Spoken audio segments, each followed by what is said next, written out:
The Brisbane Broncos, another club for mine that has just been really, really disappointing. Probably more than the Bulldogs in the last year or two, just because of how powerful they have been in the past and the resources they have behind them. I think fans are pretty fed up with them at the moment. Season thoughts. I'll go first with this one.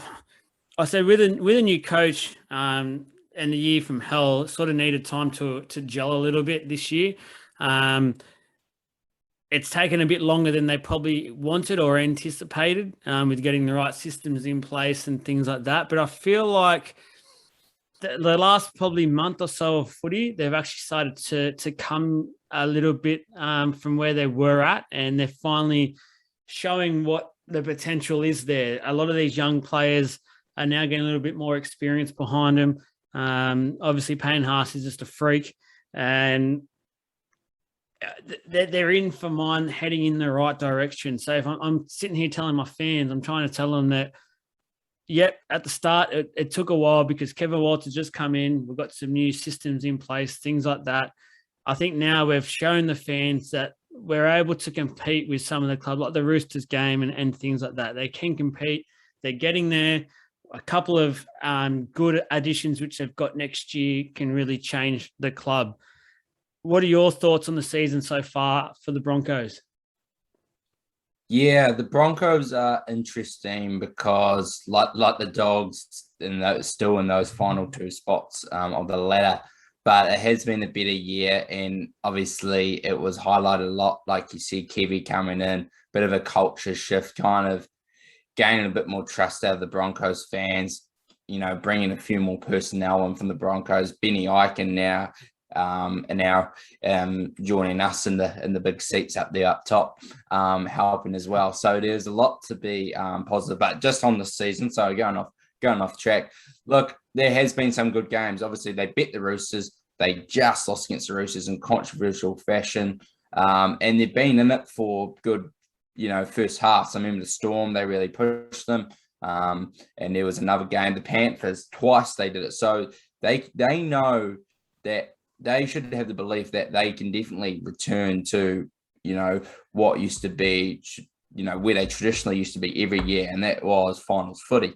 But just got to do that consistently, got to be able to perform consistently and just grind out those wins that maybe they're not meant to win. But look, I think for me, there's been positives, and especially when you see Tony Staggs when he's healthy, and that's the big thing. If he is healthy, there's huge positives there, and you've got some of the best players in the game in certain positions, like Staggs at centre, like Haas at front rower. And then I think we're starting to see little bits. I like TC New at fullback. We're starting to see a little bit more of what their lineup should be. Jermaine Osako on the wing when he's there as well.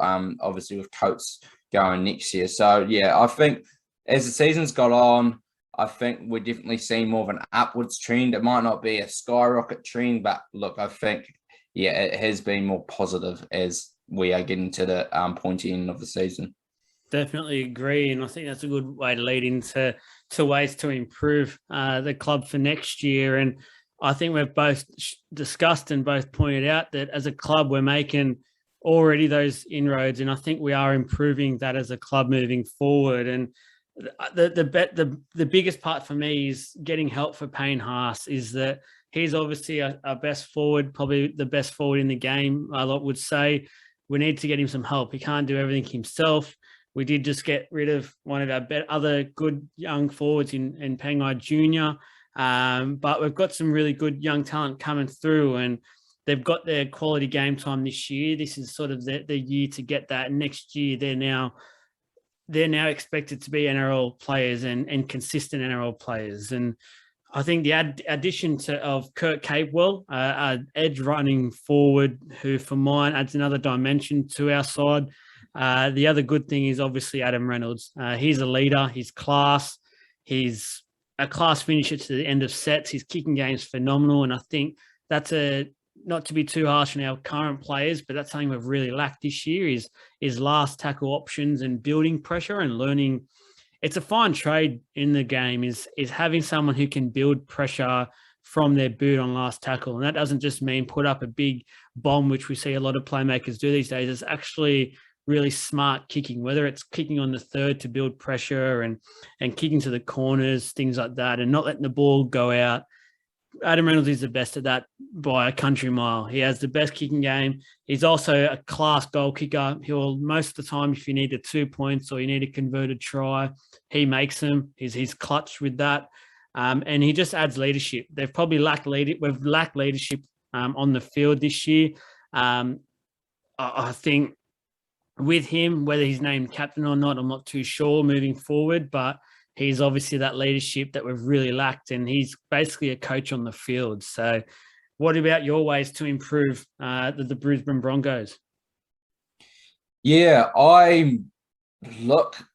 it's interesting because you look at it, there's not too actually many obvious holes. It's a weird one because it's not like you sit here and you think of people they can sign to improve. They've actually got the cattle there. They're just young. It needs just a little bit of patience and some time, it seems. Yeah, if a Finucane figure would have been nice. Just how obviously he's going, and the thing with bringing in experience, they've actually got to be able to go out there and perform as well. I think when we brought Ben Teo in as an example, like yes, it was cool to have that voice and leadership, but were we really gaining as much as we were losing? And yeah, so look, a name off the top of my head, and he's just been put on a loan deal to the Bulldogs. Ryan James has shown how effective he could be. So someone like that maybe is not in the peak of his career, but when they're out there, they're not going to look out of place, and they're going to be helpful and being able to help the defense, meter gainage, and also, most importantly, leadership. But they've got to be able to contribute in those areas as well. So for me, leadership in those areas, but you just got to still realize that, they've got to be able to perform as well. And that's a lot easier said than done when finding those players. But Ryan James is a name I just thought of, but I'm unsure of his situation. Thought maybe that might be a little bit up in the air because he's really been, only there for a year, and he's really been offered as a loan player already. Look, fullback, still, like Tessinu is great, but do they want to find like their permanent number one? And that's where Joey Manu's name can be tossed about as well. I think Joey Manu, if he's a fullback at a club, look, you consider him as one of the top 10 players. And you have to get all the list of players, but off the top of my head, I would actually feel quite comfortable saying he can be a top 10 player in this game. He is that talented, and when we've seen him at fullback, he has definitely delivered. Even at winger, he has seemed like he's got more of a license to roam other than fullback. So other than centre, I should say. So yeah, for me, if there is someone big to target, it'd be Manu, and I'm actually happy with sticking Tony Staggs on the centre and see how the Tyson Gamble and Reynolds combination is. Tyson Gamble, not the most talented player you can get there. You could probably get another better number 6, but he is passionate. He is energy. He is a lot of what was missing from last season.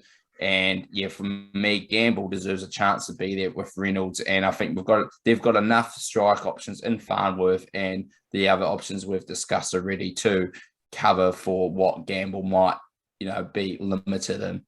Yeah, you're a mind reader, because I had a source reach out to me on Monday and actually say to me that the Broncos are looking likely to sign Ryan James. So you're a GM and a half, mate, because that's in the wheels are in motion already. So clubs, if you're desperate, just reach out to Luke. He's available to start the GM role tomorrow. So, mate, you're on fire there. I've always been a big Ryan James fan too, just off the top. Like I've always he's just a cool character. Eh? He just does a job, and when he's fit, I still think his Titans days, I think he's pretty underrated for that. He was really one of the best players. Forwards. Yeah, one of the best players not to play State of Origin for me. Yeah, 100%. What about a realistic expectation you can set for the Broncos?